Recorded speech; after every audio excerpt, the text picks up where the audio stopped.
मुझे 90 का दशक याद आता है। आप देखिए, चूंकि सुरेंद्र भाई भी सामने हैं तो लखनऊ की हम लोग तो कम से कम निजी तौर पे जानते हैं कि एक स्थिति होती थी 90 तक उत्तर प्रदेश में ट्रांसफर पोस्टिंग के नाम पे कहीं पैसा नहीं चलता था। हमने नहीं देखा था। खुद मेरे पिताजी एक पुलिस अफसर थे, मैंने नहीं देखा था। लेकिन 90 के बाद में जो सरकारें आई, वहां के बाद फिर पैसा चलना शुरू हुआ। कभी कोई, आज मैं एक तस्वीर देख रहा था, हमारे कानपुर के ही नेता थे हरमोहन यादव। वो आज जो है भारतीय जनता पार्टी के जो है तमाम बड़े नेताओं के साथ दिखाई देते हैं, प्रधानमंत्री के साथ दिखाई देते हैं, परिवार के साथ। तो आप ये समझिए, और वो उस जमाने में एक उनके घर से धंधा चल रहा था। इसी तरीके से एक प्रधानमंत्री के प्रधान सचिव रहे हैं, वो सेक्रेटरी भी थे उन दिनों मुख्यमंत्री के, उनके घर से उनकी पत्नी चलाती थी धंधा।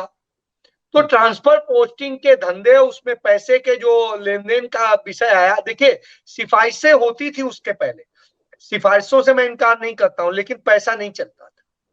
ये पैसे का चलन जो है 90-91 के बाद आया है, और 90-91 के बाद बढ़ते बढ़ते बढ़ते मायावती के समय में पूरी इंडस्ट्री बन गई, और फिर ये इंडस्ट्री आज तक चल रही है। ये कम होने की बजाय बढ़ती जा रही। अब तो ये, और मतलब ये बिल्कुल व्यवहारिक हो गई। तब तो छिप के लिया जाता था, अब तो सीधे कहता है आदमी कि यार पहले बात कर कितना देगा। तो साहब, आपसे आदमी कहता है कितना देगा, तो उस स्थिति में आ गया है साफ साफ। तब अफसर डरता था आपके सामने बात करने में। आज जो है, तब अंडर टेबल शब्द कहा जाता था, आज अंडर टेबल शब्द नहीं है। खुलेआम वो कहता है कि उतना वो पहुंचा रहे हैं, अभी तुम्हारा उतना नहीं आया है अभी तक।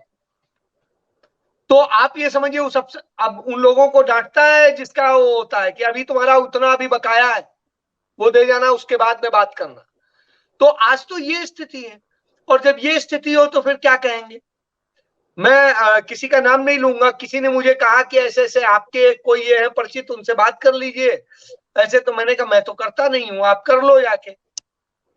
कह नहीं, मैंने कहा मेरी जानकारी में तो कहते हैं कि वो नहीं लेते हैं। उन्होंने कहा कि नहीं कुछ ऐसा है, तो मैंने कहा चलो एक काम करता हूं, मैं उन्हें फोन कर देता हूं, आप चले जाओ, आप सीधे बात कर लेना, लेते हैं तो ले लेंगे। तो आप ये समझिए कि यह एक सच है, और इस सच को स्वीकार करना पड़ेगा। और इस धंधे में मैं दोषी नहीं ठहराता हूं राजनीतिज्ञों को, राजनीतिज्ञ तो उसमें कम इन्वॉल्व है, पूरा ब्यूरोक्रेसी चला रही है। और सबसे ज्यादा पैसा जो है, यदि 100 रुपया वो अपने मंत्री को देता है तो 500 रुपया वो खुद कमाता है। आप इस बात को समझ लीजिए। तो मैं किसी पॉलिटिशियन को दोष नहीं दे रहा हूं, परंपरा जरूर खराब की, ये जो गलत परंपरा डाली, ये डाली जरूर है, लेकिन इसमें सबसे बड़ा जो आज रोल है, पूरा नेक्सस है, वो ब्यूरोक्रेसी का है, और ब्यूरोक्रेसी ले रही तो है, सर लूट रही इस वक्त अगर नेताओं को इस बात पर दोष ना दिया जाए तो ये कहा जाएगा कि योगी आदित्यनाथ इसे क्लीनिंग कर रहे हैं वापस से, जैसा कुछ टीवी चैनल पर खबर भी चली कि अब अफसरों के भ्रष्टाचार पर बुलडोजर चलेगा योगी आदित्यनाथ का। नहीं, तो किस अफसर को उन्होंने किया है? क्या उन्होंने स्वास्थ्य विभाग के एडिशनल चीफ सेक्रेटरी को पनिश किया या हटाया है, जांच शुरू करी? नहीं। क्या उन्होंने पीडब्ल्यूडी के सेक्रेटरी जो एडिशनल चीफ सेक्रेटरी हैं उन पर कोई कार्रवाई करी? नहीं करी। क्या उन्होंने बिजली विभाग के जो चेयरमैन है, उसके परिषद के जो भी है निगम के, उस पर कार्रवाई करी? नहीं करी। यदि आप इसी तरीके से आप देख लीजिए, किसी भी उसके विभागाध्यक्ष, और सिग्नेचर कौन करता है? विभागाध्यक्ष, और वो सब जानता है, उसको तय होता है कि इस ट्रांसफर में इतना पैसा मिलना है, उसका इतना हिस्सा है, बड़ा ईमानदारी से होता है। बेईमानी का काम ज्यादा ईमानदारी से होता है, और बगैर लिखा पढ़ी होता है। वैसे तो लिखा पढ़ी होती, जो जहां लिखा पढ़ी का है वहीं गड़बड़ है, और जहां बगैर लिखा पढ़ी के हो रहा है बहुत ईमानदारी से हो रहा है।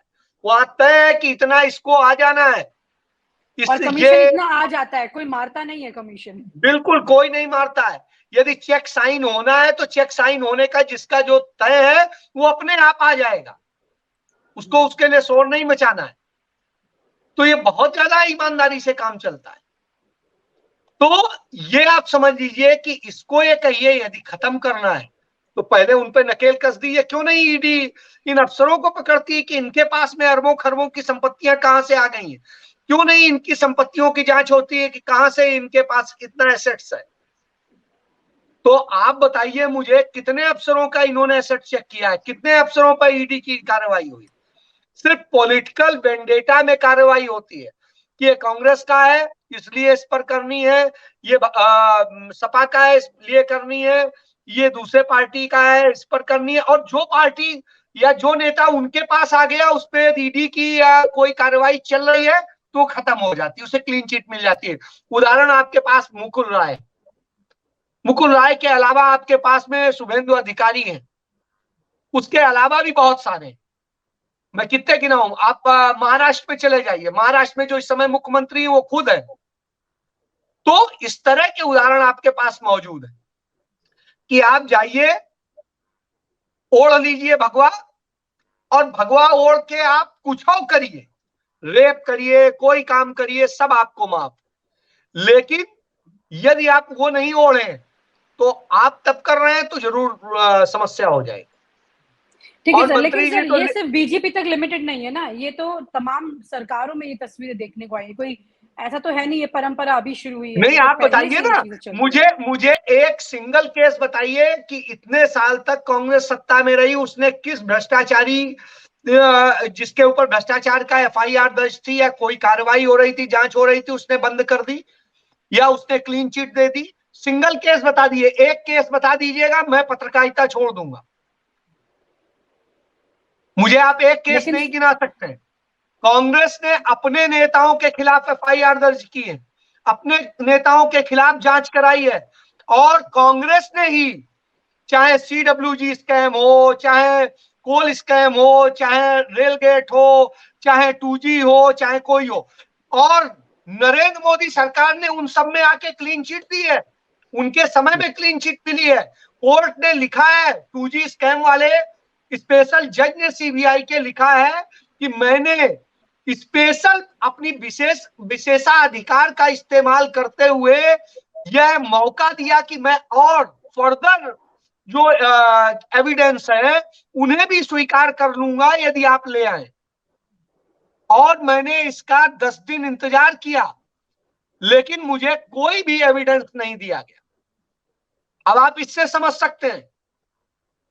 तो इन बातों से समझिए कि जो जहां फंसे होते हैं वो सब आके साफ सुथरे हो जाते हैं। कांग्रेस में एक भी नेता बता दीजिए, सिंगल नेता बता दीजिए कि जो भ्रष्टाचार के आरोप में फंसा रहा हो, आया हो और कांग्रेस ने साफ कर दिया हो। आपको उदाहरण देता हूं, नरसिम्हा राव सरकार में संचार मंत्री थे सुखराम जी, आज दुनिया में नहीं है। उनके यहां सीबीआई की एफआईआर कांग्रेस ने दर्ज कराई, कांग्रेस के नेताओं ने किया, और कांग्रेस के नेताओं ने उन्हें गिरफ्तार कराया, सरकार ने गिरफ्तार कराया। तो आप ये समझिए, अपने केंद्रीय मंत्री को, कैबिनेट मंत्री को, क्या हिम्मत है किसी की या किसी ने किया हो? उदाहरण नहीं आप दे सकते। कांग्रेस ने अपने मंत्री राजा को गिरफ्तार किया, उसके जो कलमुही को गिरफ्तार किया, जो भी है सारे सुरेश कलमाड़ी का मामला है। हाँ, मैं बिल्कुल सही कह रहे हैं बादल साहब। तो ये उदाहरण मौजूद है। क्या किसी एक सरकार, सपा, बसपा, क्या कहते हैं, ममता बनर्जी, किसी की भी कोई विपक्ष और पक्ष में एक आप पार्टी दिखा दीजिए जिसने अपनी पार्टी यही तो समझने की कोशिश कर रहे हैं कि योगी आदित्यनाथ, मैं यही कह रहा हूं, तो आप बताइए ना, योगी आदित्यनाथ ने किसके खिलाफ एफआईआर दर्ज करा दी? आपको याद होगा, योगी आदित्यनाथ सरकार में ऊर्जा मंत्री थे श्रीकांत शर्मा, ऊर्जा विभाग का इतना बड़ा घोटाला हुआ, क्या उन्होंने उसमें ऊर्जा मंत्री के खिलाफ एफआईआर दर्ज कराई? नहीं। और वो छोड़िए, मैंने क्या कहा, कांग्रेस को छोड़ के कोई एक सिंगल दल नहीं है जिसने अपने मंत्री के खिलाफ एफआईआर दर्ज कराई हो, अपने सीनियर ऑफिशियल के खिलाफ एफआईआर दर्ज कराई हो और उसे जेल भेजा हो। यह काम सिर्फ कांग्रेस ने किया है, उसके अलावा किसी दल ने हिंदुस्तान के इतिहास में नहीं किया है। यह ऐतिहासिक तथ्य है, ये मेरा तथ्य नहीं है, मैं बचाव नहीं किसी का कर रहा हूं। इससे बड़ा और सत्य क्या होगा? और इसके बावजूद उनके नेताओं को, जिनको उसने आरोपी बनाया, उन्हें क्लीन चिट दी गई है। तो उनके बाद जो सरकारें आई हैं, गैर कांग्रेसी सरकारें, उन्होंने दी है और उन्होंने उन्हें फिर शामिल कराया है। तो ये भी एक सत्य है। और आप हमसे जुड़े रहने के लिए सब्सक्राइब करें YouTube पर, फॉलो करें Twitter पर और लाइक करें Facebook पर। और ज्यादा जानकारी के लिए आपको टाइप करना होगा सिर्फ न्यूज़ नशा।